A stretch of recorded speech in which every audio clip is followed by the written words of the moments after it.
6월의 햇살이 통유리창을 통해 쏟아져 들어와 작은 설계 사무소 내부를 환하게 비추었다. 공기 중에는 갓 내린 커피 향과 오래된 종이 냄새가 기분 좋게 뒤섞여 있었다. 신은아는 막 완성한 설계도의 마지막 선을 조심스럽게 그어 넣고는 길게 숨을 내쉬었다. 지난 몇 주간 밤샘 작업을 이어온 프로젝트였다. 그녀의 작은 회사 스튜디오 은의 명운이 걸린 TK그룹의 신사옥 설계 공모전.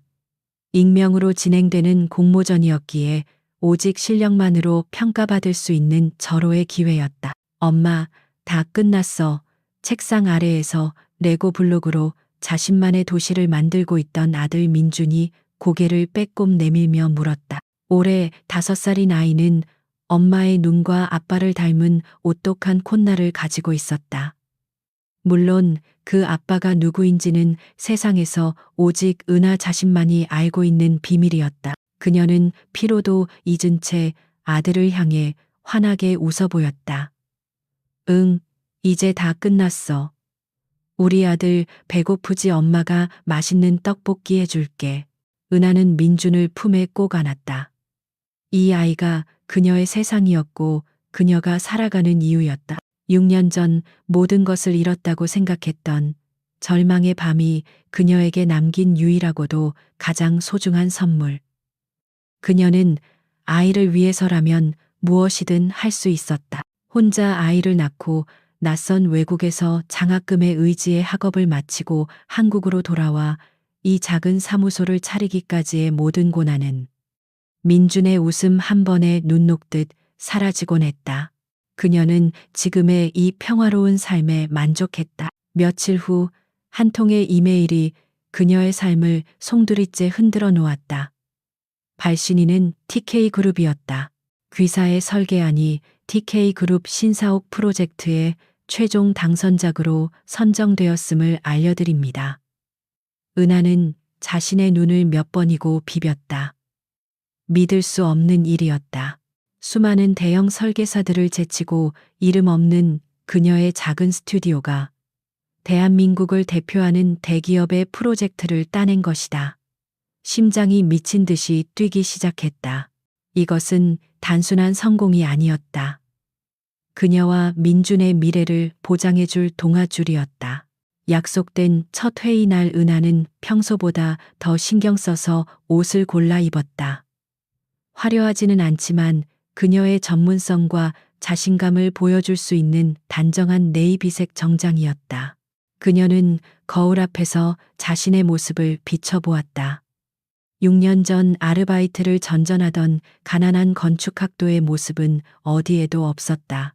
그 자리에는 한 아이의 엄마이자 자신의 실력으로 세상과 맞서는 프로페셔널한 건축가 신은아가 서 있었다. 그녀는 민준을 어린이집에 맡기며 굳게 약속했다. 오늘 엄마가 맛있는 거 많이 사올게. 씩씩하게 잘 기다리고 있어 아들. TK그룹의 본사 건물은 서울의 심장부에서 그 위용을 뽐내고 있었다. 하늘을 찌를 듯 솟아있는 거대한 유리와 강철의 성, 그 압도적인 건물 앞에 서자 은하는 자신이 얼마나 작은 존재인지 새삼 실감했다. 그녀는 심호흡을 한 번 하고 굳은 결심과 함께 건물 안으로 들어섰다. 안내 데스크의 직원은 그녀의 이름을 확인하고는 최고층에 위치한 회장실 옆 회의실로 그녀를 안내했다. 모든 것이 일사천리로 그리고 비인간적으로 느껴질 만큼 효율적으로 움직이는 공간이었다. 회의실에는 이미 여러 명의 임원들이 앉아 있었다. 그들은 젊은 여성인 은하가 설계자라는 사실에 놀라면서도 노골적인 무시와 의심의 눈길을 보냈다. 그녀는 애써 태연한 척하며 노트북을 설치하고 프레젠테이션을 준비했다. 심장이 터질 것 같았지만 여기서 무너질 수는 없었다. 그때 회의실의 육중한 문이 열리고 한 남자가 들어섰다. 그가 들어서는 순간 회의실의 공기가 얼어붙는 듯했다. 모든 임원들이 자리에서 벌떡 일어나 90도로 허리를 숙였다. 은하는 고개를 들어 그 남자를 보았다. 그리고 그 순간 그녀의 세상이 멈췄다. 완벽하게 재단된 최고급 정장 흐트러짐 없는 자세. 그리고 모든 것을 꿰뚫어 보는 듯한 차갑고 깊은 눈. 6년이라는 시간이 흘렀지만 단 한순간도 잊을 수 없었던 얼굴이었다. TK그룹의 회장 권태민, 그녀의 아들 민준의 아버지, 그녀의 온몸의 피가 차갑게 식는 것을 느꼈다. 그가 천천히 회의실을 가로질러 상석에 앉는 그 짧은 순간이 그녀에게는 영원처럼 느껴졌다. 그의 등장과 함께 잊고 싶었던 6년 전 그날 밤의 기억이 지독한 악몽처럼 되살아났다. 최고급 호텔의 바에서 아르바이트를 하던 가난한 학생 신은아. 그날은 유독 이상했다. 한 여자가 다가와 그녀에게 거액의 돈을 쥐어주며 VIP룸에 있는 남자가 마실 술에 약을 타라는 은밀한 제안을 했다. 그녀는 당연히 거절했다. 하지만 그 여자는 집요했고 결국 그녀의 음료수에 몰래 약을 탔다. 정신이 몽롱해지는 와중에 그녀는 누군가에 의해 VIP룸으로 이끌려 들어갔다. 그 방에는 한 남자가 있었다.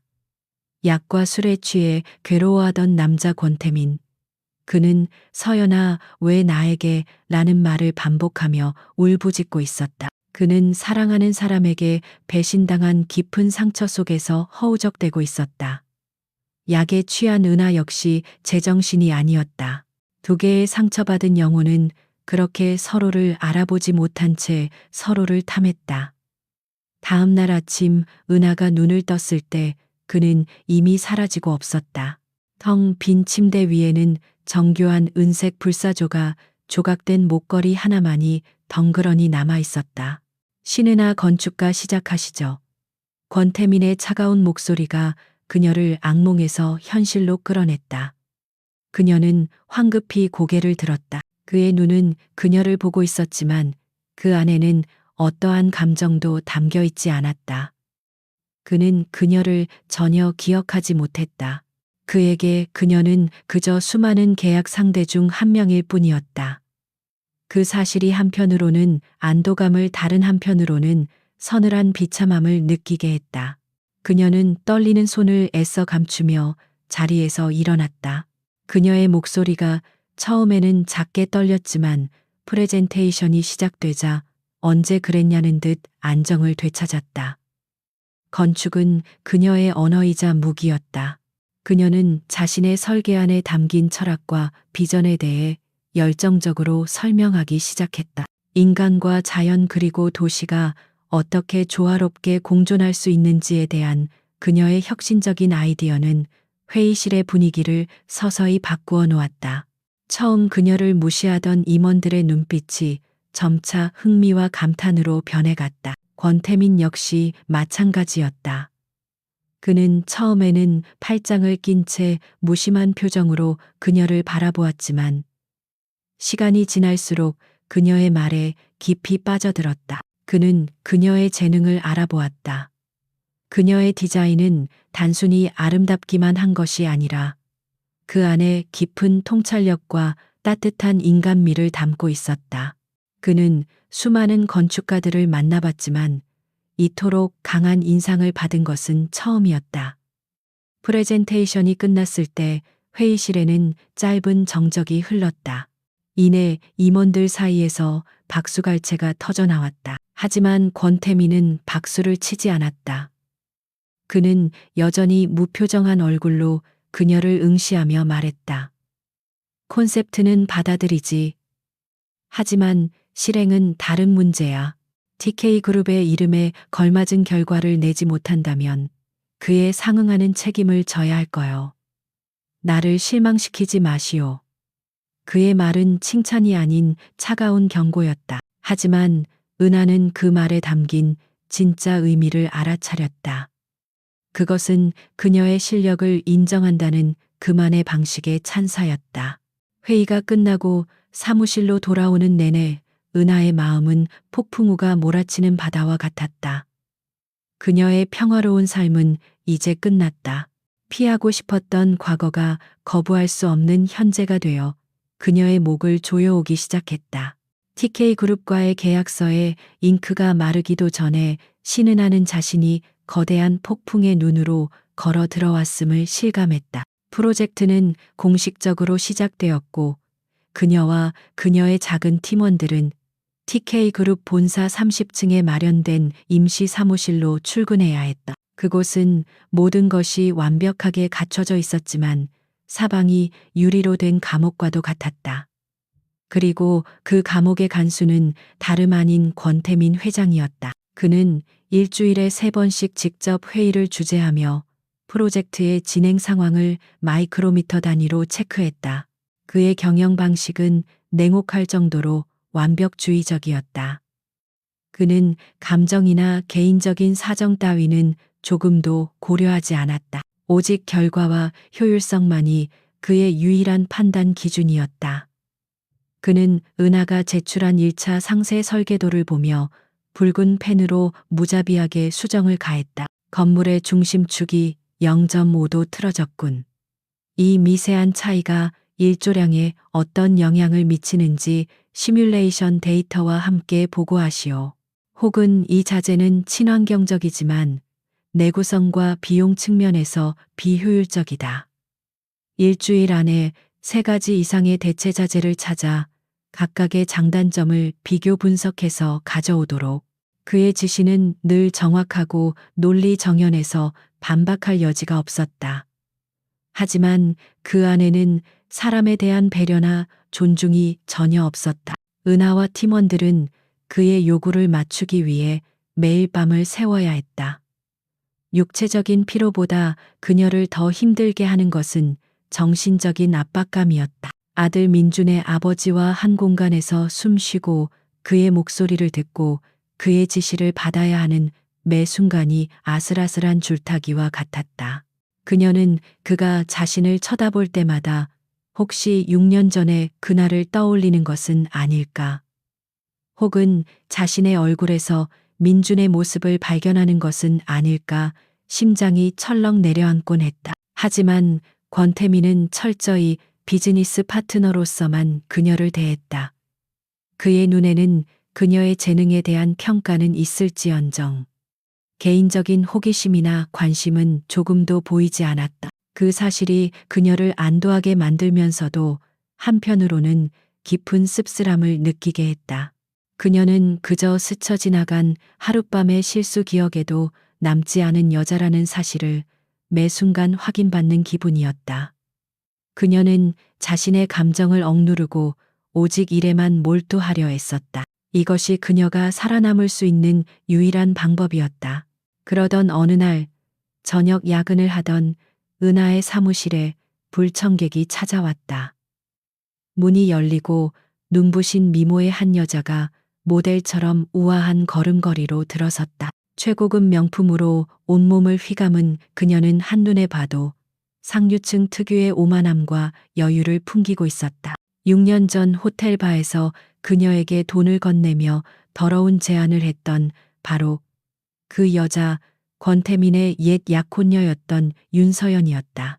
세월이 흘렀지만 그녀의 아름다움은 더욱 화려하게 빛나고 있었다.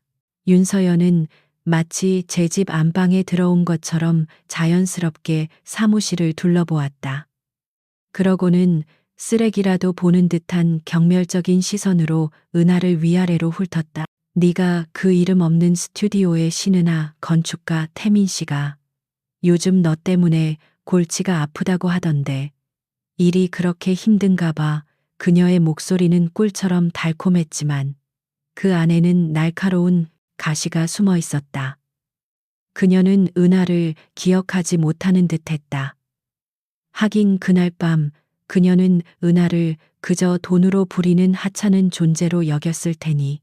은하는 자리에서 일어나 담담하게 대답했다. 무슨 용건으로 오셨습니까? 윤서연 이사님. 여긴 외부인 출입 금지 구역입니다. 윤서연은 JB건설의 외동딸이자 현재는 기획이사 자리에 앉아 있었다. 그녀는 은하의 당당한 태도에 잠시 놀란 듯 했지만 이내 비웃음을 흘렸다. 어머 무서워라. 난 그저 옛 친구를 보러 온 것뿐이야. 태민 씨가 요즘 이 프로젝트에 꽤나 신경을 쓰는 것 같아서 말이야. 하긴 너 같은 신출내기에게 회사의 명운이 걸린 일을 맡겼으니 오죽하겠어. 그녀의 말은 명백한 무시와 도발이었다. 은하는 더 이상 그녀와 말을 섞고 싶지 않았다. 그때 사무실 문이 다시 열리고 권태민이 들어왔다. 그는 윤서연의 등장에 미간을 찌푸렸지만 이내 아무런 감정도 드러내지 않은 채 차갑게 물었다. 여긴 어쩐 일이지? 그의 목소리에는 반가움 대신 귀찮음이 묻어 있었다. 윤서연은 기다렸다는 듯이 그의 팔에 자연스럽게 팔짱을 끼며 애교 섞인 목소리로 말했다. 태민 씨 너무 늦게까지 일하는 것 같아서 걱정돼서 와봤지. 우리 오랜만에 저녁이나 같이 할까? 하지만 권태민은 그녀의 팔을 단호하게 뿌리쳤다. 보다시피 바쁘다. 용건 없으면 돌아가. 그의 냉정한 거절에 윤서연의 얼굴이 순간 굳어졌다. 그녀의 시선이 날카롭게 은하를 향했다. 그녀는 이 모든 상황이 은하 때문이라고 생각하는 듯했다. 그녀는 다시 상냥한 미소를 지으며 말했다. 알았어, 태민 씨. 일 방해해서 미안. 대신 이만 가볼게. 신 건축가님도 너무 무리하지는 마세요. 괜히 태민 씨 힘들게 하지 말고. 그녀는 마지막까지 은하를 깎아내리는 말을 남기고 사무실을 나갔다. 윤서연이 사라지자 사무실에는 어색하고 무거운 침묵이 흘렀다. 은하는 자신의 심장이 불안하게 뛰는 것을 느꼈다. 윤서연의 등장은 그녀에게 새로운 위협을 예고하고 있었다. 그녀는 단순히 권태민의 옛 약혼녀가 아니었다. 그녀는 6년 전 그날 밤의 진실을 알고 있는 혹은 그 사건의 원인을 제공한 장본인이었다. 만약 그녀가 은하의 과거를 파헤치기 시작한다면 민준의 존재가 탄로나는 것은 시간 문제였다. 권태민은 아무 일도 없었다는 듯이 다시 설계도를 가리키며 말했다. 아까 이야기하던 부분 계속하지. 로비의 천장고를 5m 더 높이는 방안에 대해 어떻게 생각하나? 그는 방금 전의 소동 따위는 완전히 잊어버린 듯했다. 그의 이런 점이 때로는 그녀를 미치도록 화나게 만들었지만 지금 이 순간만큼은 차라리 다행이라는 생각이 들었다. 그녀는 복잡한 머릿속을 애써 정리하고 다시 일에 집중했다. 하지만 그녀는 알고 있었다. 거대한 먹구름이 그녀와 민준의 작은 세상 위로 서서히 몰려오고 있다는 것을. 윤서연이라는 이름의 아주 위험하고 끈질긴 먹구름이.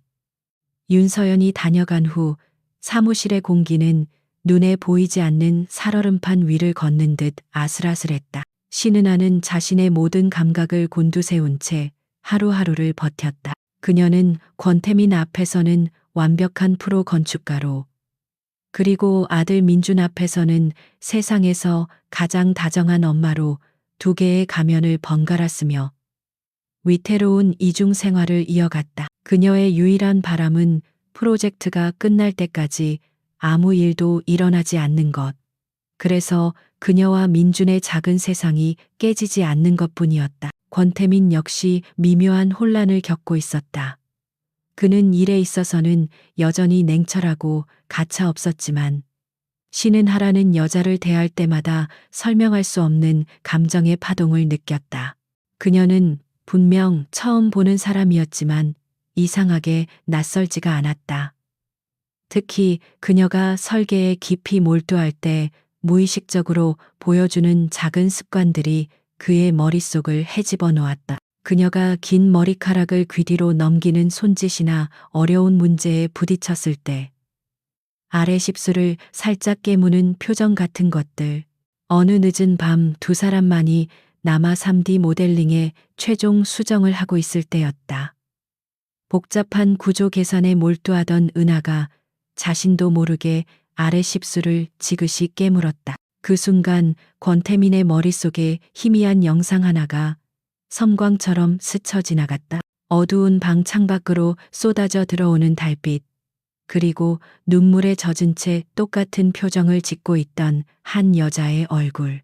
기억은 파편처럼 흩어져 있어 누구인지조차 알 수 없었지만 그 애처로운 표정에서 느껴졌던 슬픔과 연민의 감정만큼은 생생했다. 집중 안 합니까? 그는 자신도 모르게 날카로운 목소리로 그녀를 다그쳤다. 갑작스러운 질책에 은하가 놀라 고개를 들었다. 권태민은 자신의 반응에 스스로 당황했다. 정체 모를 기억의 파편이 불러일으킨 혼란을 애꿎은 그녀에게 화풀이한 셈이었다.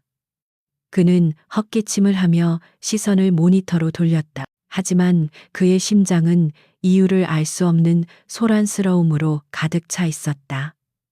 쉬는 하라는 여자 그녀는 대체 누구일까? 왜 자꾸만 자신의 굳게 닫힌 기억의 문을 두드리는 것일까? 그들의 관계가 이처럼 미묘한 긴장감 속에서 흘러가는 동안 윤서연은 자신의 계획을 차근차근 실행에 옮기고 있었다. 그녀는 권태민의 마음이 신은아에게 향하고 있다는 것을 본능적으로 감지했다. 단순히 일 잘하는 부하 직원을 향한 신뢰 그 이상이라는 것을 그녀는 더 이상 기다릴 수 없었다.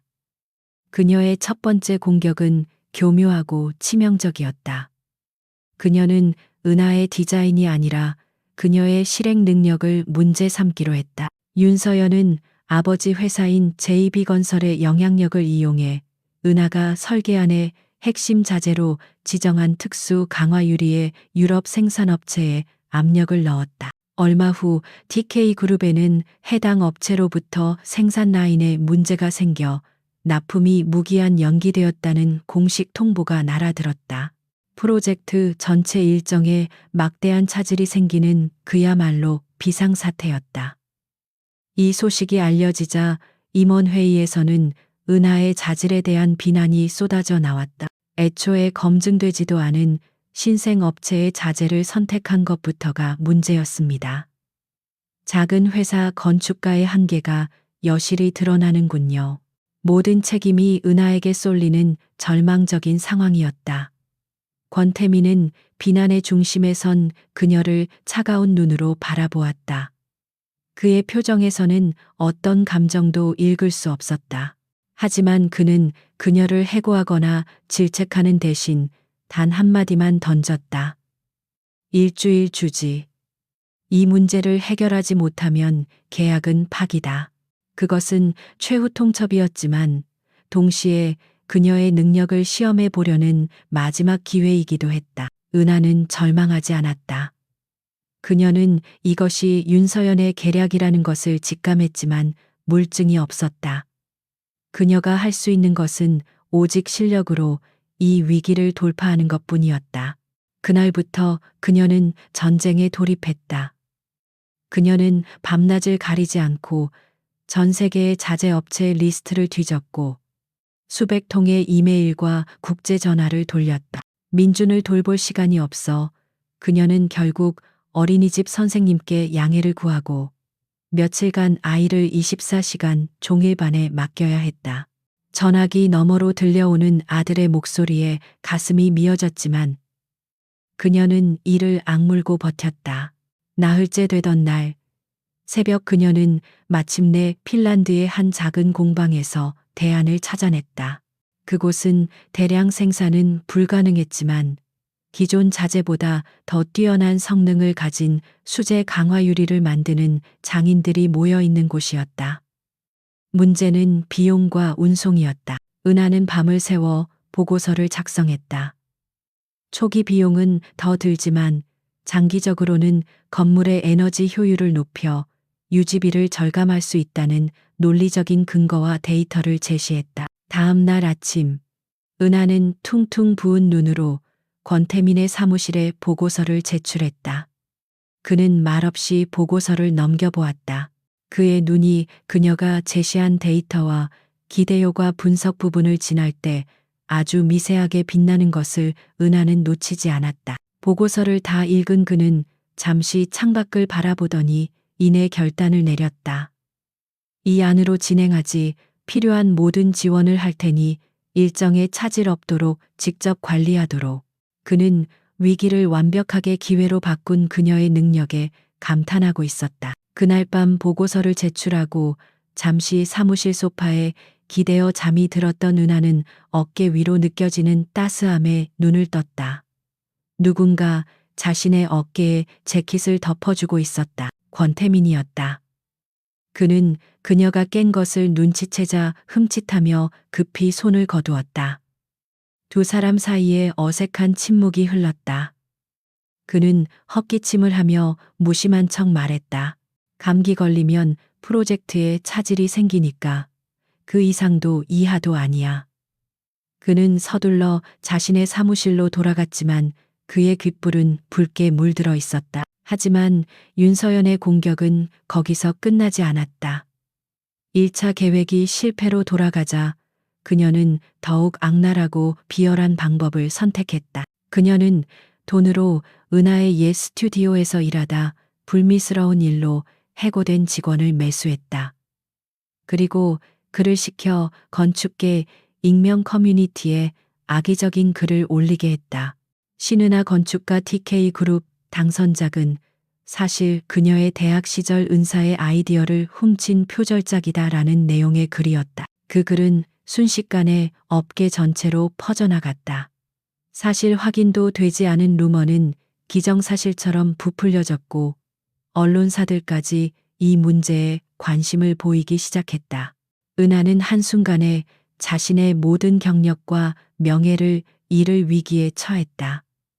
다음 날 아침 그녀가 출근했을 때 권태민이 싸늘한 표정으로 그녀의 사무실에 들어왔다. 그의 손에는 표절 의혹을 다룬 인터넷 기사가 떠 있는 태블릿 PC가 들려 있었다. 그는 그것을 그녀의 책상 위에 던지듯 내려놓으며 얼음처럼 차가운 목소리로 물었다. 이거 사실인가? 권태민의 얼음 같은 질문이 신은하의 심장에 비수처럼 꽂혔다. 회의실의 모든 임원들이 의심과 경멸이 뒤섞인 눈으로 그녀를 쏘아보고 있었다. 그녀가 평생을 바쳐 쌓아 올린 건축가로서의 자부심과 명예가 한순간에 짓밟히는 순간이었다. 하지만 그녀는 무너지지 않았다. 눈물이 쏟아질 것 같았지만 그녀는 이를 악물고 참아냈다. 여기서 울음을 터뜨리는 것은 자신의 패배를 그리고 루머가 사실임을 인정하는 꼴밖에 되지 않았다. 그녀는 떨리는 몸을 애써 진정시키며 권태민의 눈을 똑바로 마주 보았다. 사실이 아닙니다. 그녀의 목소리는 작았지만 그 안에는 강철 같은 단호함이 서려 있었다. 제 디자인은 그 어떤 누구의 것도 훔치지 않았습니다. 저의 모든 것은 제 이름 석자를 걸고 증명할 수 있습니다.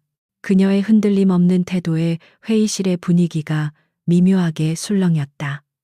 권태민은 여전히 무표정한 얼굴로 그녀를 응시했다. 그는 감정을 드러내지 않았지만 그의 머릿속은 복잡하게 돌아가고 있었다.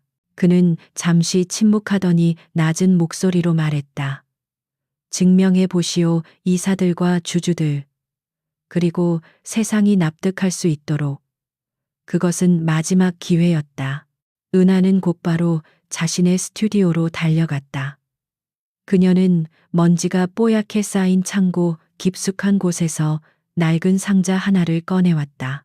그 안에는 그녀의 대학 시절부터의 모든 기록이 담겨 있었다.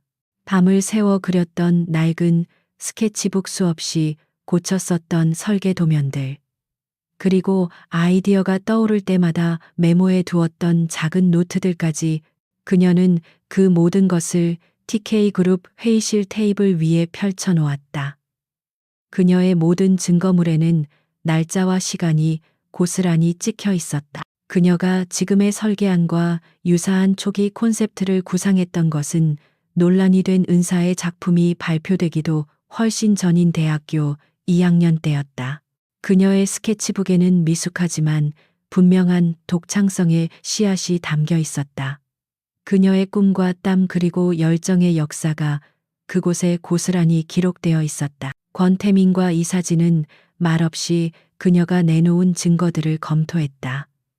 시간이 흐를수록 그녀를 향했던 의심의 눈초리는 점차 감탄과 놀라움으로 바뀌어 갔다. 누구도 그녀의 치열한 노력의 흔적 앞에서 더 이상 표절을 운운할 수 없었다. 모든 검토가 끝났을 때 권태민은 조용히 선언했다. 표절 의혹은 근거 없음으로 결론 내리겠습니다. 그는 즉시 법무팀에 지시하여 루머의 최초 유포자를 찾아내 명예훼손으로 고소하고 언론에 정정 보도를 요청하도록 했다. 그의 신속하고 단호한 조치에 은하는 자신도 모르게 안도의 한숨을 내쉬었다. 표절 스캔들이 일단락되자 프로젝트는 다시 정상 궤도에 올랐다. 그리고 며칠 후 회사 전체에 새로운 공지가 내려왔다. TK그룹의 이미지 제고와 신사옥 프로젝트의 성공적인 홍보를 위해 전 직원이 가족과 함께 참여하는 대규모 자선 바자회를 개최한다는 내용이었다. 특히 프로젝트의 핵심 관계자들은 의무적으로 참석하여 그룹의 가족 친화적인 이미지를 보여주어야 한다는 조항이 붙어 있었다. 은하의 이름은 당연히 그 명단 가장 위에 올라 있었다. 은하의 심장이 쿵 내려앉았다. 민준이를 그 남자 앞에 데려가야 한다니. 그녀는 어떻게든 빠져나갈 핑계를 찾아보려 했지만 불가능했다. 이번 행사는 권태민 회장이 직접 지시한 특별 사안이라는 김 비서의 전언이 있었다. 그녀에게는 선택의 여지가 없었다. 그녀는 운명이 자신을 거대한 덫으로 밀어넣고 있다는 불길한 예감에 휩싸였다. 바자회가 열리는 날 은하는 아침부터 민준을 꾸미느라 분주했다. 아이는 파티에 간다는 생각에 신이 나서 방방 뛰었다. 엄마, 나 이 목걸이 하고 갈래. 민준이 보물상자에서 꺼내 보인 것은 은하가 늘 소중하게 간직해 온 은색 불사조 목걸이였다. 아이가 태어난 후 그녀는 이 목걸이가 아들을 지켜줄 것이라는 믿음으로 민준의 목에 걸어주었다. 하지만 오늘만큼은 이 목걸이가 행운이 아닌 불행의 씨앗이 될 것만 같아 두려웠다. 그러나 아들의 초롱초롱한 눈망울을 외면할 수 없었던 그녀는 결국 떨리는 손으로 목걸이를 채워주었다. 행사장은 호텔의 야외 정원에서 열렸고 수많은 사람들로 북적였다. 은하는 최대한 눈에 띄지 않게 민준의 손을 꼭 잡고 행사장 구석에 머물렀다. 하지만 행사의 주최자인 권태민은 모든 테이블을 돌며 손님들에게 인사를 하고 있었다. 그리고 그의 발걸음이 점점 그녀가 있는 곳으로 가까워져 오고 있었다. 은하는 심장이 멎을 것 같았다. 그녀는 민준을 데리고 자리를 피하려 했지만 이미 늦어 있었다. 신건축가 와주었군. 권태민의 낮은 목소리가 그녀의 등 뒤에서 들려왔다. 은하는 어색하게 웃으며 돌아섰다. 그는 업무적인 이야기를 몇 마디 건네다가 문득 그녀의 다리 뒤에 숨어 있는 작은 아이를 발견했다. 그의 시선이 아이에게 향했다. 아들인가 그의 질문에 은하는 간신히 고개를 끄덕였다. 권태민은 자연스럽게 아이의 눈높이에 맞춰 몸을 낮추었다. 그의 이런 다정한 모습은 은하가 한 번도 본 적 없는 것이어서 그녀를 더욱 혼란스럽게 만들었다. 안녕 꼬마 신사. 이름이 뭐니? 그가 부드럽게 묻자 민준은 낯을 가리지 않고 씩씩하게 대답했다. 신민준이에요. 아이의 해맑은 목소리를 듣는 순간 권태민은 가슴속에서 무언가 쿵 하고 내려앉는 듯한 이상한 감각을 느꼈다. 그는 아이의 얼굴을 찬찬히 뜯어보았다. 자신과 꼭 닮은 짙은 눈썹, 오똑한 콧날. 아이는 낯선 그를 빤히 쳐다보며 신기하다는 듯이 말했다. 아저씨 나랑 똑같이 생겼어요. 아이의 순진한 말에 주변이 순간 조용해졌다. 은하의 얼굴은 새하얗게 질렸다. 바로 그때였다. 야외 정원의 햇살이 아이의 목에 걸린 목걸이에 반사되어 권태민의 눈에 비쳤다. 그의 숨이 멎었다. 시간이 멈춘 듯했다. 그의 시선은 목걸이에 밝힌 정교한 은색 불사조 문양에 고정되었다. 그것은 세상에 단 하나뿐인 돌아가신 어머니가 그에게 남긴 유일한 유품이었다. 6년 전 그날 밤 배신감과 절망 속에서 몸부림치다. 자신의 곁을 지켜주던 한 여자에게 소중한 사람에게 주라며 건넸던 바로 그 목걸이.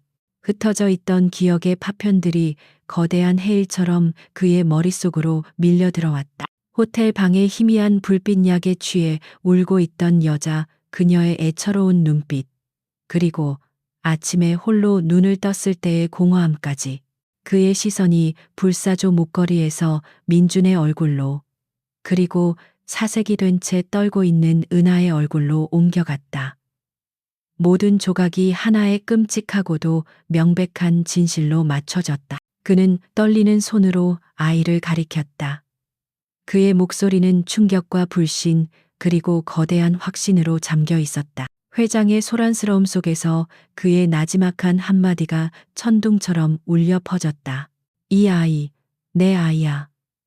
권태민의 마지막 말은 속삭임에 가까웠지만 신은아에게는 세상이 무너지는 것 같은 거대한 굉음으로 들렸다. 주변의 모든 소음이 사라지고 오직 그의 충격받은 눈동자와 자신의 심장이 미친 듯이 울리는 소리만이 현실 속에 존재했다. 그녀를 바라보는 그의 시선은 더 이상 차가운 CEO의 것이 아니었다. 그것은 자신의 일부를 발견한 한 남자의 혼란과 분노와 그리고 설명할 수 없는 소유욕이 뒤엉킨 원초적인 눈빛이었다. 민준아, 이리 와. 은하는 본능적으로 아들을 자신의 품으로 끌어당겼다. 그녀는 거의 울음을 터뜨릴 것 같은 목소리로 주변 사람들을 향해 간신히 말했다. 아이가 갑자기 몸이 안 좋은 것 같아서 먼저 들어가 보겠습니다. 죄송합니다. 그녀는 권태민의 대답을 들을 틈도 없이 아이를 안고 도망치듯 행사장을 빠져나왔다. 등 뒤에 꽂히는 그의 시선이 불화살처럼 뜨겁게 느껴졌다. 그녀는 택시를 잡아타고 아들이 놀랄까봐 애써 눈물을 참으며 집으로 향했다. 그녀의 작은 스튜디오 겸 집에 도착했을 때 은하는 온몸에 힘이 풀리는 것을 느꼈다. 그녀는 민준을 침대에 눕히고 아이가 잠들 때까지 한참 동안 곁을 지켰다. 평화롭게 잠든 아들의 얼굴을 보며 그녀는 6년 동안 지켜온 자신의 세계가 곧 산산조각 날 것이라는 끔찍한 공포에 휩싸였다. 올 것이 오고야 말았다. 그녀가 가장 두려워하던 순간 권태민이 모든 진실을 알게 된 것이다. 그는 분명 자신을 찾아올 터였다. 그리고 그녀에게서 민준을 빼앗으려 할 것이다. 예상은 틀리지 않았다. 그날 밤 현관문 초인종이 날카롭게 울렸다. 은하가 떨리는 손으로 문을 열었을 때 그곳에는 지독한 냉기와 분노를 온몸에 휘감은 권태민이 서 있었다. 그는 그녀의 허락도 없이 안으로 들어와 집안을 훑어보았다. 그의 시선은 그녀가 민준과 함께 살아온 소박하고 따뜻한 공간을 경멸하듯 훑었다. 그는 마침내 거실 한가운데에 멈춰서서 얼음처럼 차가운 목소리로 말했다. 설명해. 그 한마디에는 수만 가지의 질문과 비난이 담겨 있었다. 은하는 입술을 깨물었다. 그녀는 마지막까지 버텨보기로 했다. 그녀는 민준이 자고 있는 방을 힐끗 쳐다보며 최대한 침착한 목소리로 대답했다. 무슨 말씀이신지 모르겠군요. 낮에 잃은 아이가 한 마리일 뿐입니다. 그리고 그 목걸이는 그냥 우연의 일치일 뿐이고요. 그녀의 목소리는 스스로 듣기에도 가련할 정도로 떨리고 있었다. 그녀의 서툰 거짓말에 권태민의 얼굴이 분노로 일그러졌다. 그는 성큼성큼 그녀에게 다가와 그녀의 양팔을 강하게 붙잡았다. 우연 이 세상에 단 하나뿐인 목걸이가 우연이라고 내 얼굴을 그대로 빼닮은 저 아이가 우연이라고 날 바보로 아는 건가. 그의 목소리는 낮았지만 그 안에 담긴 분노는 활화산처럼 뜨거웠다. 그의 힘에 은하는 속수무책으로 흔들렸다. 왜 그랬지? 왜 6년 동안이나 날 속인 거야? 대체 목적이 뭐였어? 그의 비난 앞에서 은하의 마지막 방어선이 무너져 내렸다. 그녀의 눈에서 뜨거운 눈물이 쏟아져 내렸다. 그녀는 그를 뿌리치며 소리쳤다. 그래요. 민준이는 당신 아이예요. 하지만 당신은 알 자격 없어요. 그녀의 절규에 권태민은 순간 말을 잃었다. 은하는 본물 터진 듯 그동안 담아두었던 모든 말을 쏟아냈다. 자격 하룻밤 실수로 생긴 아이를 나 몰라라 하고 사라져버린. 당신이 이제 와서 아버지 행세를 할 자격이 있냐는 말이에요. 그녀의 말은 비수처럼 그의 심장에 밝혔다. 그는 그날 밤의 일을 명확하게 기억하지 못했다. 약과 술, 그리고 배신감에 대한 상처로 모든 것이 흐릿했다. 하지만 그는 그녀를 버렸다는 비난을 받아들일 수 없었다. 나는 몰랐어. 네가 임신했다는 사실을 알았다면 결코 모른 척하지 않았을 거야. 알았다면요. 알았다면 뭘 어쩔 건데요. 돈으로 나를 입막음하고 아이를 빼앗아 갔겠죠. 윤서연 같은 여자들이 득실거리는 당신들의 세상에서 내 아이가 상처받는 꼴은 절대로 볼 수 없어요. 두 사람의 격렬한 언쟁은 서로에게 깊은 상처만을 남겼다. 그들은 서로의 입장을 조금도 이해하지 못했다. 권태민에게 민주는 자신의 핏줄이자 TK그룹의 후계자였고 자신이 당연히 되찾아야 할 권리였다. 하지만 은하에게 민주는 자신의 목숨과도 같은 존재였고 그 어떤 것으로도 바꿀 수 없는 세상의 전부였다. 그들의 싸움은 결코 타협점을 찾을 수 없는 평행선과도 같았다. 한참의 격렬한 대립 끝에 권태민은 지친 듯 한 발 물러섰다. 그는 차갑게 식은 눈으로 그녀를 내려다보며 최종 통보를 건넸다. 더 이상 말싸움은 무의미하군. 법대로 하지. 그는 자신의 변호사에게 전화를 걸어 지시했다. 당장 친자 확인 소송 준비에 필요하다면 양육권 변경 소송까지. 그의 말에 은하의 심장이 바닥으로 떨어졌다. 그는 자신의 돈과 권력을 이용해 그녀에게서 모든 것을 빼앗으려 하고 있었다. 은하는 절망 속에서도 결코 무너지지 않았다. 그녀의 눈빛에 다시 도끼가 서렸다. 그녀는 아이를 지키기 위해서라면 악마와도 싸울 준비가 되어 있었다. 마음대로 하세요. 하지만 분명히 말해두죠. 내가 살아있는 한 당신은 민준이 머리카락 한 올도 건드릴 수 없을 거예요.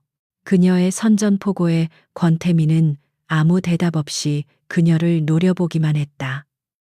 그의 눈빛은 그녀를 향한 분노와 함께 그녀의 강인함에 대한 알 수 없는 감정이 뒤섞여 있었다. 그는 아무런 미련 없이 몸을 돌려 집을 나섰다.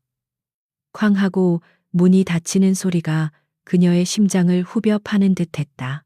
문이 닫히자마자 은하는 그 자리에 주저앉아 오열하기 시작했다. 그녀의 평화롭던 삶은 이제 완전히 끝났다.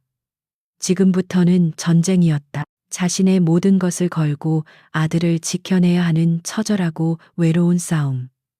그녀는 흐르는 눈물을 닦고 굳은 결심과 함께 일어섰다. 그녀는 결코 지지 않을 것이다. 권태민이 떠나간 후 신은아의 작은 집은 거대한 전쟁을 앞둔 참호가 되었다.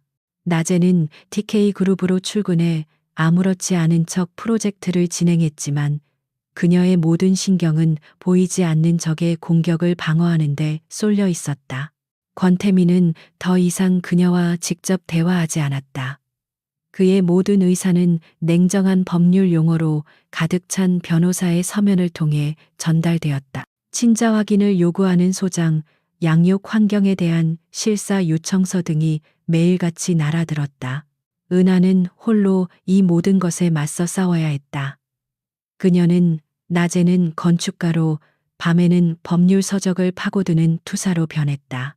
그녀는 민준이 잠든 후에야 권태민 측 변호사가 보낸 서류들을 꼼꼼히 검토하며 반박 자료를 준비했다. 돈과 권력 모든 면에서 절대적으로 불리한 싸움이었지만 그녀는 결코 포기할 수 없었다.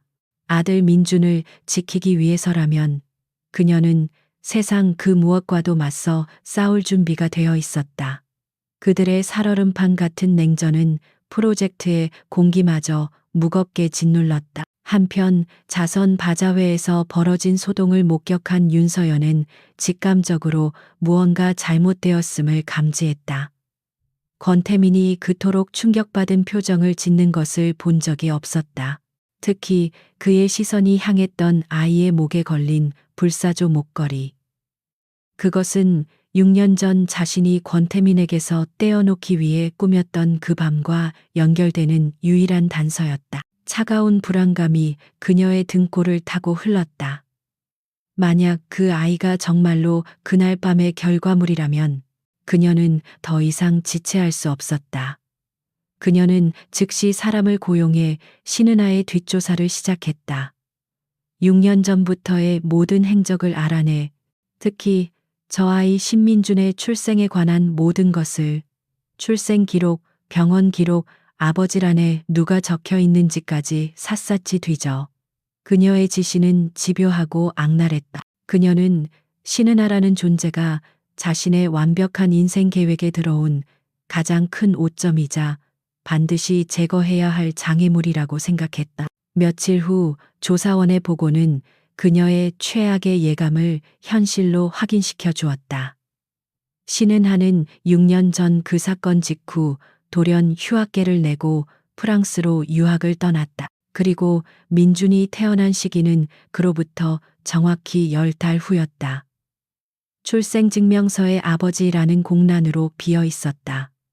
모든 정황이 단 하나의 끔찍한 진실을 가리키고 있었다. 신민준은 권태민의 아들이었다. 윤서연은 보고서를 쥔 손을 부들부들 떨었다. 그녀의 얼굴이 분노와 질투로 흉측하게 일그러졌다. 자신이 저지른 배신감에 살아있는 증거, 권태민의 유일한 후계자가 될지도 모르는 아이, 그리고 그 아이의 엄마라는 무기를 손에 쥔 신은아. 그녀는 이 모든 것을 결코 용납할 수 없었다. 그녀는 권태민의 옆자리를 DK그룹의 안주인 자리를 되찾기 위해 지난 6년간 수많은 노력을 해왔다. 이 모든 것을 저 천박한 여자와 아이에게 빼앗길 수는 없었다. 그녀의 머릿속에 악마 같은 계획이 자라나기 시작했다. 아이를 없앨 수 없다면 아이의 엄마를 없애면 돼. 그녀는 신은아를 양육 자격이 없는 부도덕한 엄마로 만들어 권태민 스스로 아이를 데려오게 만들기로 결심했다. 그러기 위해서는 결정적인 사건이 필요했다. 신은아의 부주의로 인해 아이가 위험에 빠지는 끔찍한 사고. 그녀는 조사원에게 추가 자금을 건네며 새로운 지시를 내렸다. 신은하와 그 아이의 일거수일투족을 감시해 그들이 자주 가는 장소, 아이의 동선, 모든 것을 파악해서 보고해 조사원은 곧 민준이 동네의 한 작은 공원 놀이터를 가장 좋아한다는 사실을 알아냈다. 은하는 아무리 바빠도 하루에 한 번은 꼭 민준을 그곳에 데려가 시간을 보내곤 했다. 윤서연은 그곳을 범행 장소로 정했다. 그녀는 돈으로 공원의 낡은 시설을 관리하는 인부를 매수했다. 그리고 아이들이 가장 좋아하는 정글짐의 나사 몇 개를 몰래 풀어놓으라고 지시했다. 아이가 올라갔을 때 손잡이가 빠지도록 모든 것이 부주의로 인한 안전사고처럼 보이도록 완벽하게 계획했다. 며칠 후 운명의 날이 밝았다. 그날따라 은하는 유독 몸이 좋지 않았다. 밤샘 작업과 법정 싸움 준비로 인한 스트레스가 극에 달해 있었다. 하지만 민주는 여느 때처럼 놀이터에 가고 싶다고 졸랐다. 그녀는 아들의 얼굴을 보고 차마 거절할 수 없었다. 잠시라도 아이에게 평범한 엄마가 되어주고 싶었다. 그녀는 민준의 손을 잡고 익숙한 공원으로 향했다. 그곳에 어떤 끔찍한 위험이 도사리고 있는지도 모른 채 공원에서 민주는 신나게 뛰어놀았다.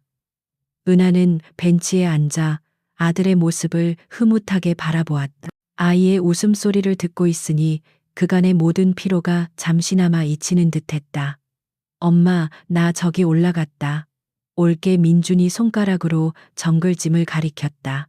은하는 웃으며 고개를 끄덕였다. 아이는 웃으며 정글짐을 향해 달려갔다. 그 순간 은하의 심장이 이유 없이 쿵 하고 내려앉았다. 불길한 예감이 엄습했지만 그녀는 애써 고개를 저었다. 자신이 너무 예민해진 탓이라고 생각했다. 민주는 익숙하게 정글짐을 기어 올라갔다. 그리고 가장 높은 곳에 거의 다다랐을 때였다. 아이가 손잡이를 잡고 다음 칸으로 이동하려는 순간 굳게 박혀 있어야 할 손잡이가 힘없이 쑥 빠져버렸다. 악짧은 비명과 함께 아이의 작은 몸이 허공에서 균형을 잃고 아래로 추락했다. 그 순간 은하의 세상이 멈췄다. 시간은 영원처럼 늘어났고 아이가 떨어지는 모습이 슬로우 모션처럼 눈에 밝혔다. 민주나 그녀의 목에서 터져나온 비명은 인간의 것이라고 할 수 없을 정도로 처절했다. 그녀가 미친 듯이 달려가 아이에게 닿으려는 순간이었다. 어디선가 검은색 세단 한 대가 급정거하며 멈춰섰다. 차문이 열리고 한 남자가 맹수처럼 뛰쳐나왔다. 권태민이었다. 그는 변호사를 통해 소송을 진행하면서도 차마 아이에 대한 걱정을 떨칠 수 없어 남몰래 경호원을 붙여 모자의 안전을 확인해 오고 있었다. 그리고 오늘은 직접 아이의 모습을 보기 위해 멀리서 그들을 지켜보고 있었던 것이다. 그는 이 모든 상황을 자신의 눈으로 똑똑히 목격했다. 권태민은 은하보다 먼저 땅에 떨어진 민준에게 달려갔다. 아이는 팔이 부러진 듯 고통스럽게 울고 있었다. 그의 눈에 핏발이 섰다. 감히 누군가 자신의 아들을 자신의 핏줄을 해치려 했다는 사실에 이성이 끊어질 듯한 분노가 치밀었다. 그는 우는 아이를 조심스럽게 안아 올리며 넋이 나간 채 다가오는 은하를 향해 소리쳤다. 지금 뭐 하는 거야? 당장 차에 타. 그의 목소리에는 그녀를 향한 질책이 아닌 보이지 않는 적을 향한 살기 어린 분노가 가득했다. 두 사람의 냉전은 아들의 피 앞에서 산산조각 나고 있었다. 권태민의 차가 병원으로 향하는 동안 신은하는 아무런 생각도 할 수 없었다. 그녀의 세상은 오직 고통에 울부짖는 아들 민준의 작은 몸과 그 아이를 필사적으로 달래는 자신의 목소리, 그리고 운전대를 잡은 남자의 단단하고 분노에 찬 옆모습으로만 이루어져 있었다. 권태민은 한 손으로는 운전을 하며 다른 한 손으로는 쉴 새 없이 전화를 걸어 지시를 내렸다. 그의 목소리에는 평소의 냉정함 대신 모든 것을 부숴버릴 듯한 살기가 서려 있었다. VIP 병동 당장 비워. 국내 최고의 소아, 정형외과 의사 10분 내로 병원에 도착하게 해. 그리고 보안팀 당장 그 공원 폐쇄하고 현장 증거 전부 확보해. 그가 가진 권력과 부가 지금 이 순간만큼은 너무나도 든든하게 느껴졌다. 그의 지시 덕분에 그들이 병원에 도착했을 때는 모든 의료진이 대기하고 있었다. 민주는 곧바로 응급실로 옮겨졌고 은하는 넋이 나간 채 수술실 앞 복도에 주저앉았다. 아이의 비명소리, 흙먼지가 묻은 자신의 손, 그리고 권태민의 분노에 찬 얼굴이 뒤섞여 머릿속을 헤집었다. 모든 것이 자신의 탓 같았다. 자신이 조금만 더 주의를 기울였더라면 이런 일은 없었을 것이다. 지독한 죄책감이 그녀의 숨통을 조여왔다. 얼마 후 권태민이 그녀의 앞에 다가와 섰다. 그녀는 그가 자신을 비난할 것이라고 생각하며 고개를 들었다. 하지만 그의 눈에는 더 이상 그녀를 향한 분노가 없었다. 대신 그 자리에는 깊은 고뇌와 함께 무언가를 알아내려는 듯한 날카로운 이성이 번뜩이고 있었다. 정확하게 무슨 일이 있었는지 처음부터 끝까지 전부 말해줘. 그의 목소리는 낮고 차분했다. 그는 그녀를 비난하는 것이 아니라 사건의 진상을 파악하려 하고 있었다. 은하는 떨리는 목소리로 조금 전의 상황을 설명했다. 민준이 정글짐에 올라갔고 평소와 다름없이 잘 놀고 있었는데 갑자기 손잡이가 빠지면서 아이가 떨어졌다고. 그녀의 설명을 듣는 동안 권태민의 표정은 점점 더 굳어졌다. 그 역시 이것이 단순한 안전사고가 아닐 수도 있다는 의심을 하기 시작했다. 타이밍이 너무나 절묘했다. 자신과 그녀가 아이를 두고 가장 격렬하게 대립하고 있는 바로 이 시점에 그때 수술실의 문이 열리고 의사가 나왔다. 다행히 민주는 오른팔에 골절상을 입은 것 외에는 다른 큰 부상은 없다는 진단이 내려졌다. 두 사람은 동시에 안도의 한숨을 내쉬었다. 그 짧은 순간 그들은 적이 아니라 오직 한 아이의 부모라는 공통된 감정을 공유했다. 권태민은 잠든 민준이 옮겨진 1인 병실로 들어갔다.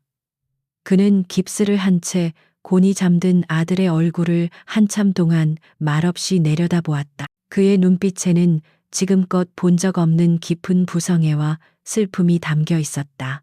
그는 창가에 서서 죄책감에 고개를 숙이고 있는 은하를 돌아보았다.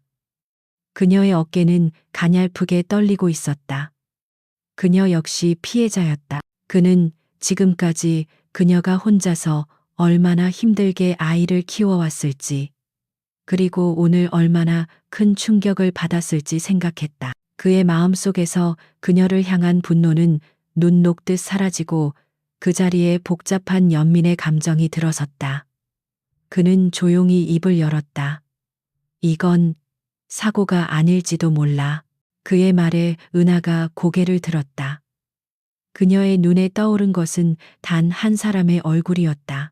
자신에게 노골적인 적의를 드러냈던, 그리고 아이의 존재를 자신의 가장 큰 위협으로 여길 여자.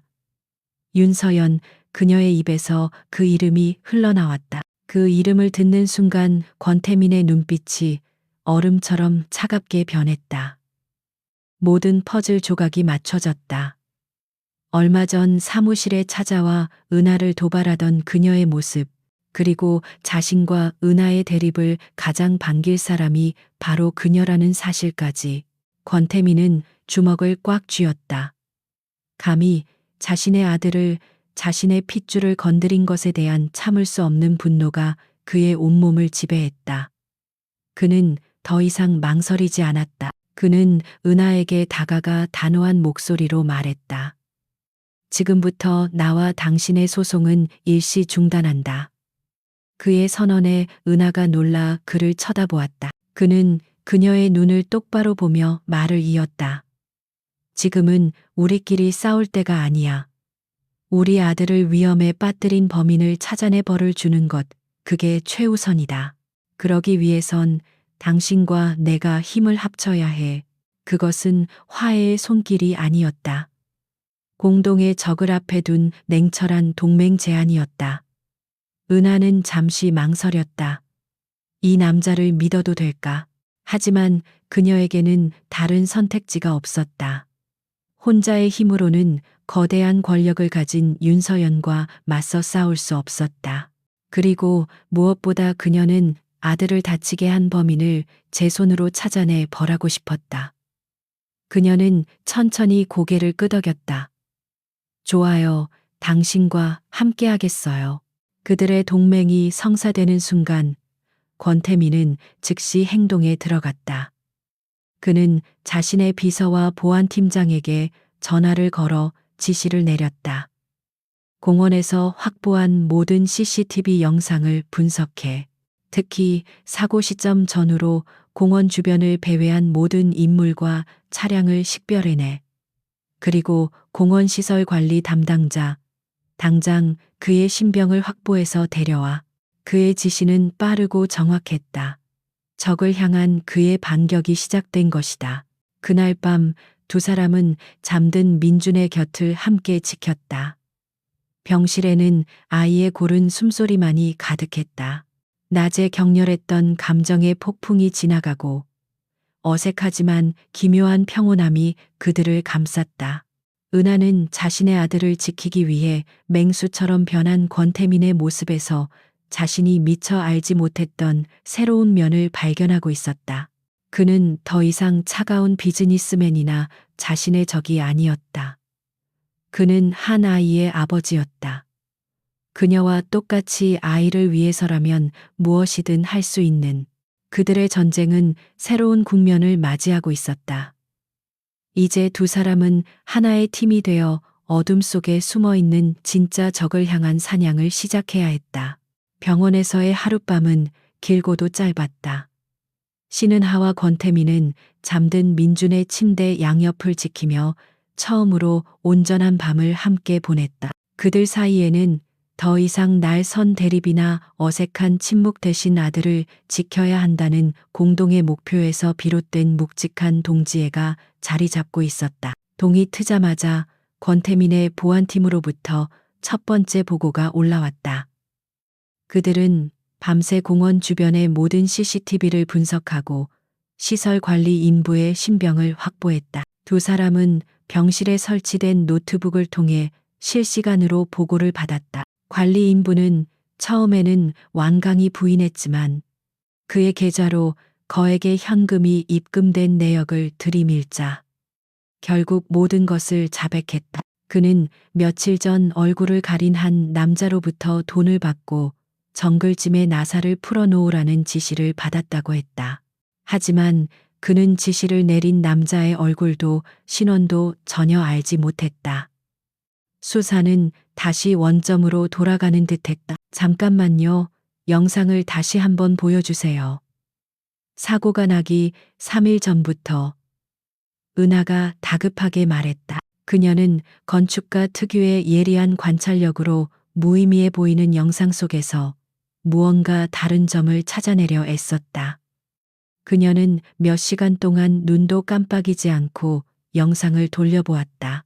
그리고 마침내 그녀가 무언가를 발견했다. 저 차. 그녀가 화면의 한쪽 구석을 가리켰다. 매일 같은 시간, 같은 장소에 몇 시간씩 주차되어 있던 검은색 세단 한 대가 있었다. 권태민은 즉시 차량 번호를 조회하도록 지시했다. 결과는 몇 분 만에 나왔다. 차량의 소유주는 윤서연의 개인 비서였다. 모든 조각이 맞춰졌다. 윤서연이 비서를 시켜 아이의 동선을 파악하고 다른 사람을 고용해 사고를 위장한 범죄를 저지른 것이다. 권태민의 얼굴이 분노로 싸늘하게 굳어졌다. 그는 당장이라도 윤서연에게 달려가 모든 것을 끝장내고 싶었지만 은하가 그의 팔을 잡았다. 이것만으로는 부족해요. 그녀가 발뺌하면 그만이에요. 더 확실한 증거가 필요해요. 은하의 말은 옳았다. 권태민은 분노를 억누르고 더욱 깊숙한 곳을 파고들기 시작했다. 그는 6년 전 그날 밤의 진실을 다시 추적했다. 당시 그가 묵었던 호텔의 직원들, 그리고 그를 배신했던 윤서연의 그날 행적까지. 그의 막강한 정보력 앞에서 과거의 비밀은 서서히 그 모습을 드러내기 시작했다. 그는 마침내 결정적인 증거를 찾아냈다. 6년 전 그날 윤서연이 자신의 계좌에서 거액의 현금을 인출한 기록과 그 돈이 당시 호텔바에서 일하던 한 여자 직원의 계좌로 들어간 내역을 찾아낸 것이다. 모든 진실이 밝혀졌다. 6년 전 그날 밤 윤서연은 다른 남자와 바람을 피운 자신의 죄를 덮기 위해 일부러 돈으로 여자를 사서 권태민의 침실로 들여보내려 했던 것이다. 그 과정에서 착오가 생겨 엉뚱한 아르바이트생이었던 은하가 희생양이 된 것이었다. 권태민은 온몸에 피가 역류하는 듯한 충격을 받았다. 자신이 그토록 사랑했던 여자가 자신을 기만하고 심지어 아무 죄 없는 은하의 인생까지 망가뜨렸다는 사실에 치가 떨렸다. 이제 복수를 위한 모든 준비는 끝났다. 남은 것은 심판의 무대를 정하는 것뿐이었다. 며칠 후 TK그룹과 JB건설의 대규모 합작 프로젝트 조인식이 열렸다. 행사장에는 양 그룹의 모든 임원들과 수많은 언론 기자들이 모여 역대급 파트너십의 탄생을 주목하고 있었다. 윤서연은 승리자의 미소를 지으며 아버지의 옆에 서 있었다. 그녀는 신은아가 아들 문제로 정신없는 틈을 타 이 프로젝트를 성공시켜 권태민의 마음을 되돌릴 수 있을 것이라 확신했다. 권태민과 은하가 함께 행사장에 들어섰을 때 그녀는 두 사람을 보며 속으로 비웃었다. 모든 공식 행사가 끝나고 양사 대표의 서명만이 남은 순간이었다. 권태민이 연단 위로 올라섰다. 모두가 그가 파트너십에 대한 비전을 이야기할 것이라고 기대했다. 하지만 그의 입에서 나온 첫마디는 모두의 예상을 뒤엎는 것이었다. 저는 오늘 이 자리에서 파트너십이 아닌 신뢰와 배신에 대한 이야기를 하려고 합니다. 행사장이 순간 술렁였다. 그는 스크린에 공원관리 인부의 자백 영상을 틀었다. 영상 속에서 그는 울면서 돈을 받고 아이가 다치도록 정글짐을 조작했다고 고백했다. 행사장은 충격으로 얼어붙었다. 윤서연의 얼굴이 하얗게 질렸다. 권태민의 다음 공격은 더욱 치명적이었다. 그는 공원 주변 CCTV에 찍힌 윤서연 비서의 차량 사진과 관리 인부에게 돈을 건넨 남자가 윤서연의 또 다른 신복이라는 증거를 차례로 공개했다. 마지막으로 그는 6년 전 윤서연의 계좌 내역을 스크린에 띄웠다. 윤서연 이사는 자신의 불륜을 덮기 위해 돈으로 사람을 사서 저를 기만했습니다. 그 과정에서 희생된 한 여성이 바로 제 옆에 있는 신은아 건축가입니다. 그는 은하의 어깨를 감싸 안으며 폭탄 선언을 이어갔다. 그리고 그날 밤의 결과로 태어난 아이가 바로 제 아들입니다.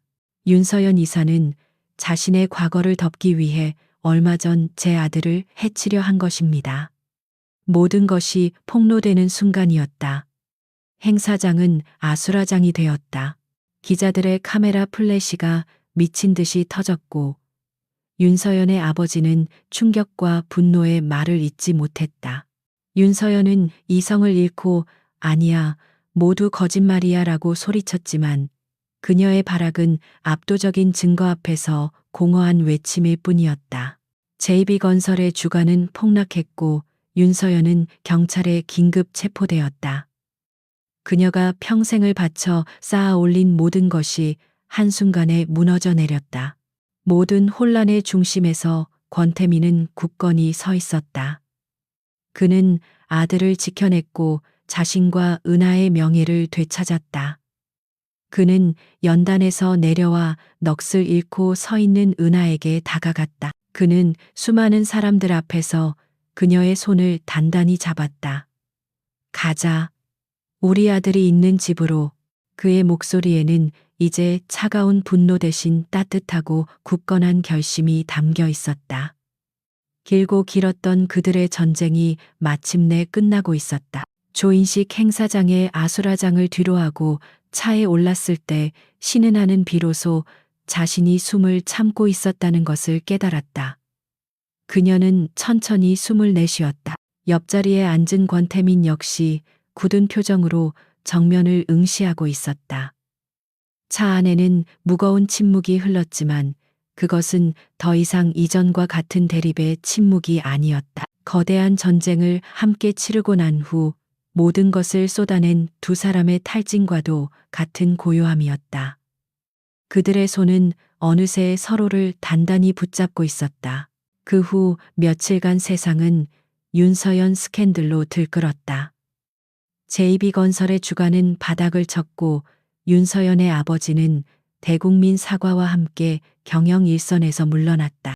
윤서연은 구속 상태로 조사를 받았고 그녀의 모든 범죄 행각은 연일 뉴스 헤드라인을 장식했다. 그녀가 쌓아 올린 화려한 성은 하루아침에 잿더미로 변했다. 권선징악이라는 낡은 말이 이토록 현실적으로 다가온 적은 없었다. 은하는 그 모든 소식을 아들 민준의 병실에서 담담하게 지켜보았다. 민준은 다행히 빠르게 회복하고 있었다. 깁스를 한 팔이 불편할 법도 한데 아이는 특유의 밝음을 잃지 않았다. 특히 매일같이 병실을 찾아와 자신과 놀아주는 아빠라는 존재의 등장이 아이를 더욱 씩씩하게 만들었다. 권태민은 평생 해본 적 없을 어설픈 솜씨로 아이와 장난감을 조립하고 동화책을 읽어주었다. 그 모습은 냉철한 TK그룹의 총수와는 너무나도 다른 그저 한 아이의 아빠일 뿐이었다. 은하는 그 모습을 보며 복잡한 감정에 휩싸였다. 외부의 적이 사라지고 아이의 안전이 확보되자 이제 그들은 오롯이 서로의 관계라는 가장 어려운 문제와 마주해야 했다. 그들의 동맹은 공동의 적이 사라진 지금 그 존재 이유를 잃어버렸다.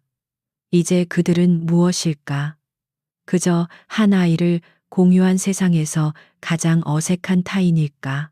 아니면 그 이상의 무언가가 될 수 있을까? 그 해답을 찾기 전까지 두 사람 사이에는 보이지 않는 벽이 여전히 존재하고 있었다. 민준이 퇴원하던 날 밤 은하는 자신의 집 거실에서 짐을 풀고 있는 권태민을 발견했다. 그는 자신의 옷가지가 담긴 작은 여행 가방을 들고 와 있었다. 그녀가 의아한 눈으로 쳐다보자 그가 먼저 입을 열었다. 당분간 여기서 지내야겠소. 또다시 무슨 일이 생길지 모르니 민준이 곁에 내가 있는 편이 안전할 테니. 그의 말은 합리적이었지만 은하는 그의 진짜 의도가 무엇인지 알 수 없었다. 그날 밤 민준이 잠든 후 거실에는 어색한 정적이 흘렀다. 먼저 침묵을 깬 것은 권태민이었다. 그는 소파에 앉아 있는 은하의 맞은편에 앉아 오랫동안 망설이던 이야기를 꺼냈다. 미안하오. 그의 목소리는 낮고 진지했다. 6년 전 그날 밤 당신을 홀로 내버려 둔 것에 대해 그리고 6년 동안 당신이 혼자 겪었을 모든 고통과 외로움에 대해 나는 내 상처만 보느라 당신의 상처를 돌아볼 생각조차 하지 못했소. 진심으로 미안합니다. 그는 처음으로 그녀에게 진심을 다해 고개를 숙였다. 완벽하고 오만하던 남자의 진심 어린 사과 앞에서 은하의 마음속을 짓누르고 있던 단단한 응어리가 조금씩 녹아내리는 것을 느꼈다. 그녀 역시 자신의 마음을 솔직하게 털어놓았다. 저도 미안해요. 당신을 속이려던 건 아니었어요. 저는 그저 민준이를 지키고 싶었어요. 당신의 세상이 그곳에 속한 사람들이 두려웠어요. 내 아이가 상처받는 것을 볼 수 없어서 그래서 당신을 밀어냈어요. 그들은 밤이 깊어가는 줄도 모르고 많은 이야기를 나누었다. 지난 6년간의 삶, 서로에 대한 오해, 그리고 아이에 대한 사랑과 걱정까지. 대화를 통해 그들은 비로소 서로가 얼마나 깊은 상처를 안고 살아왔는지 이해하게 되었다. 모든 오해와 원망이 걷히고 그 자리에는 서로에 대한 연민과 이해만이 남았다. 권태민은 자리에서 일어나 그녀의 앞에 조심스럽게 무릎을 꿇었다. 그의 갑작스러운 행동에 은하가 놀라 그를 바라보았다. 그는 그녀의 손을 부드럽게 잡으며 떨리는 목소리로 말했다. 내가 당신에게 한 번 더 기회를 구해도 되겠소. 나에게 민준이의 아빠가 될 기회를, 그리고 당신의 남자가 될 기회를 주시오. 그는 결혼을 말하지 않았다. 그저 기회를 달라고 말했다. 그는 더 이상 자신의 권리를 주장하는 대신 그녀의 마음에 허락을 구하고 있었다. 나는 당신과 민준이가 겪은 6년의 시간을 보상할 수 없다는 것을 아오. 하지만 앞으로의 모든 시간을 당신들 곁에서 행복하게 만들어주겠다고 약속할 수는 있어. 그러니 제발 나에게 당신들의 삶 속에 들어갈 자리를 내어주시오. 그의 눈에는 간절함이 가득했다. 은하는 그의 눈을 보며 자신이 오랫동안 기다려온 것이 바로 이 순간이었음을 깨달았다. 그녀는 눈물을 흘리며 천천히 고개를 끄덕였다. 그녀의 대답은 그 어떤 말보다 더 큰 울림으로 그의 마음에 가닿았다. 그날 밤 그들은 처음으로 서로의 상처를 보듬어 안았다. 뜨거운 눈물과 함께 그들은 지난 6년간의 아픔을 씻어냈다.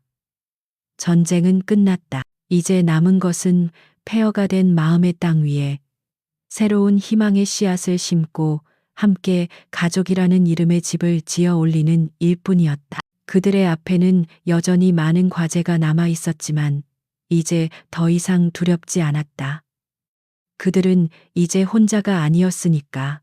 다음 날 아침 낯선 집의 소파에서 잠이 깬 권태민은 생전 처음으로 느껴보는 어색함과 평온함을 동시에 느꼈다. 주방에서는 고소한 밥 짓는 냄새가 흘러나왔고 잠에서 깬 민준이 침실에서 달려나와 그의 품에 와락 안겼다. 아빠 아이의 천진난만한 목소리는 지난 6년간 그의 삶에 존재하지 않았던 가장 따뜻한 소리였다. 그는 어색하게 아이를 안아들었다. 어젯밤의 눈물과 고백 이후 그들의 시간은 비로소 새롭게 흐르기 시작했다. 그들의 가족 되기는 서툴고 엉성한 걸음마와도 같았다. 권태민은 좋은 아빠가 되기 위해 최선을 다했다. 그는 아들을 위해 백화점의 장난감 코너를 통째로 사올 기세였고, 아이가 원하는 것이라면 하늘의 별이라도 따다 줄 것처럼 굴었다. 하지만 은하는 그런 그를 부드럽게 제지했다. 그녀는 그에게 아이에게 필요한 것은 비싼 장난감이 아니라 아빠와 함께하는 시간이라는 것을 가르쳐 주었다. 그날 이후 권태민은 달라지기 시작했다. 그는 난생 처음으로 아들과 함께 레고 블록으로 성을 쌓았고 무릎이 까져가며 자전거 타는 법을 가르쳐 주었다. 밤에는 딱딱한 경영서적 대신 어설픈 목소리 연기를 섞어가며 아이에게 동화책을 읽어주었다. 아이는 그런 아빠의 품에서 행복하게 잠이 들었다. 그는 아들과의 시간을 통해 자신이 잃어버렸던 순수한 감정들과 웃음을 되찾아가고 있었다. TK그룹의 냉철한 총수는 점차 한 아이의 다정한 아빠로 변해가고 있었다. 은하 역시 조금씩 마음의 문을 열었다. 그녀는 더 이상 혼자 모든 짐을 짊어지려 하지 않았다. 아이가 열이 나면 밤새 함께 간호해주는 그에게 의지했고 힘든 일이 있을 때면 그의 어깨에 기대어 위로를 받았다. 그들은 민준이 잠든 후 와인을 한잔하며 서로에 대해 알아가는 시간을 가졌다. 지난 6년간의 삶 서로가 몰랐던 사소한 습관들, 그리고 미래에 대한 꿈까지 그들은 연인이 되기 전에 아이의 부모로서 그리고 인생의 동반자로서 서로를 깊이 이해하고 존중하는 법을 배워나갔다. 얼마 후 권태민은 은하와 민준에게 자신의 펜트하우스로 들어와 함께 살자고 제안했다. 그곳은 모든 것이 완벽했지만 차갑고 텅 비어 있는 공간이었다. 은하는 그의 제안에 동의하며 한 가지 조건을 걸었다. 집을 우리의 공간으로 함께 바꾸자는 것. 그들은 주말마다 함께 가구를 보러 다니고 벽의 색깔을 고르고 아이의 방을 꾸몄다. 은하의 따뜻한 손길이 닿으면서 집은 점차 온기와 웃음소리가 가득한 진짜 가족의 보금자리로 변해갔다. 그들의 관계가 깊어지는 만큼 TK그룹 신사옥 프로젝트 역시 성공적으로 진행되었다. 이제 그들은 단순한 갑과 을의 관계가 아니었다. 서로의 재능을 존중하고 부족한 부분을 채워주는 완벽한 파트너였다. 때로는 치열하게 논쟁했지만 그 끝에는 언제나 서로에 대한 신뢰가 있었다. 그들의 시너지는 건물에 고스란히 녹아들었고 TK그룹 신사옥은 완공 전부터 세기의 건축물이라는 찬사를 받기 시작했다. 1년 후 마침내 TK그룹 신사옥의 화려한 준공식이 열렸다. 건물 최상층의 스카이라운지에서 열린 파티에는 수많은 정재계 인사들과 언론이 모여들었다. 권태민은 행사의 주인공으로서 연단에 섰다. 그는 프로젝트의 성공을 이끈 모든 이들에게 감사를 표한 후 마지막으로 자신의 옆에 서 있는 은하를 바라보았다. 그의 눈에는 깊은 사랑과 존경이 담겨 있었다. 그리고 이 모든 영광을 저의 아내이자 최고의 파트너인 신은하 건축가에게 바칩니다. 그의 갑작스러운 아내라는 호칭에 행사장이 술렁였다. 그는 은하의 손을 잡고 말을 이었다. 그녀는 이 건물의 설계자일 뿐만 아니라 제 인생의 설계자이기도 합니다. 그녀는 저에게 사랑을 가르쳐 주었고 가족의 의미를 깨닫게 해 주었습니다. 그녀와 제 아들 민준이가 없었다면 지금의 저도 이 건물도 없었을 겁니다. 그의 진심 어린 고백에 사람들은 뜨거운 박수를 보냈다. 은하는 눈물을 글썽이며 그를 바라보았다. 파티가 끝난 후 세 사람은 아무도 없는 옥상 정원으로 올라갔다. 그들이 함께 설계한 그곳에서 서울의 야경이 별처럼 쏟아져 내렸다. 민준이는 신이 나서 정원을 뛰어다녔다. 권태민은 은하를 자신의 품으로 끌어당겼다. 그는 주머니에서 작은 벨벳 상자를 꺼냈다. 그 안에는 불사조 문양을 중심으로 수많은 다이아몬드가 세팅된 눈부신 반지가 들어 있었다. 6년 전 나는 어머니의 유품인 목걸이를 당신에게 주었지. 그것이 우리를 다시 만나게 해준 운명의 끈이었다면 이 반지는 내가 당신과 평생을 함께하고 싶다는 약속의 징표요. 그는 그녀의 손에 반지를 끼워주며 그녀의 눈을 보고 진심을 다해 말했다. 신은하 씨 나와 그리고 민준이와 함께 진짜 가족이 되어 주시겠습니까? 나와 결혼해 주세요. 그의 청혼에 은하는 세상에서 가장 행복한 미소를 지으며 고개를 끄덕였다. 두 사람은 서로를 끌어안고 오랫동안 입을 맞췄다. 그들의 발밑으로는 그들이 함께 지어 올린 위대한 건축물이 그리고 눈앞에는 서울의 화려한 야경이 펼쳐져 있었다. 아빠, 엄마 뭐해요? 민준이가 달려와 두 사람의 다리를 꼭 껴안았다. 세 사람은 함께 웃음을 터뜨렸다. 실수로 시작된 하룻밤, 6년이라는 긴 엇갈림, 그리고 수많은 위기와 상처, 그 모든 것을 이겨내고 그들은 마침내 하나의 완전한 가족이 되었다. 그들의 사랑은 그들이 지은 건물처럼 세상 속에서 가장 단단하고 아름답게 빛나고 있었다.